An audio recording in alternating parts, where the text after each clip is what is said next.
I remember when I was first getting started traveling and singing, I never dreamed one day I'd be on Broadway.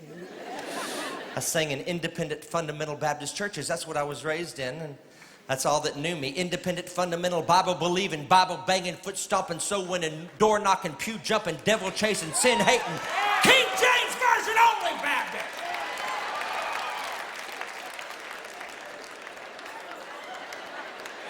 And I'm happy about it. Our preachers aren't always right, but they're never in doubt. And many of those churches were about as big as that first pew right there. And I traveled everywhere by myself. My little car, my little soundtracks I'd bought down at the Christian bookstore. And I would go there and get there early and meet with the sound man. And of course, those little churches, they'd always have some guy out there, running the sound who's about 10 years older than God. And he'd be changing those soundtracks. And you know what it feels like when you got hundreds of people staring at you between songs? How those few seconds can feel like an eternity. So finally, I just started taking my own sound system. I carried it in the trunk of my car, and I would drive about every 200 miles. I'd stop at another independent Baptist church and sing. And these people wouldn't clap, because that would be giving glory to men.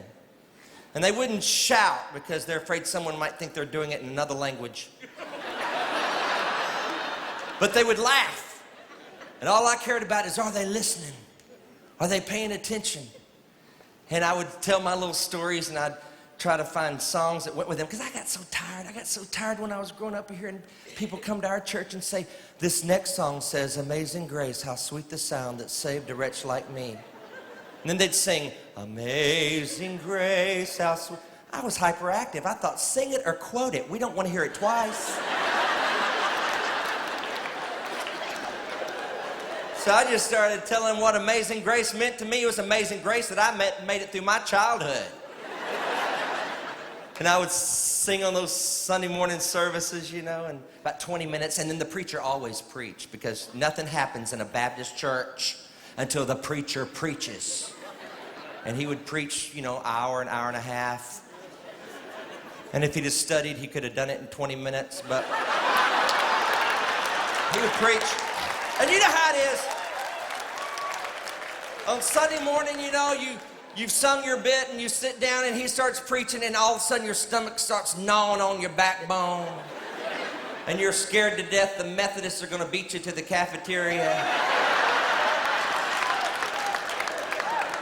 And finally he says, every head bowed, every eye closed. And you think, oh, the cafeteria's in sight.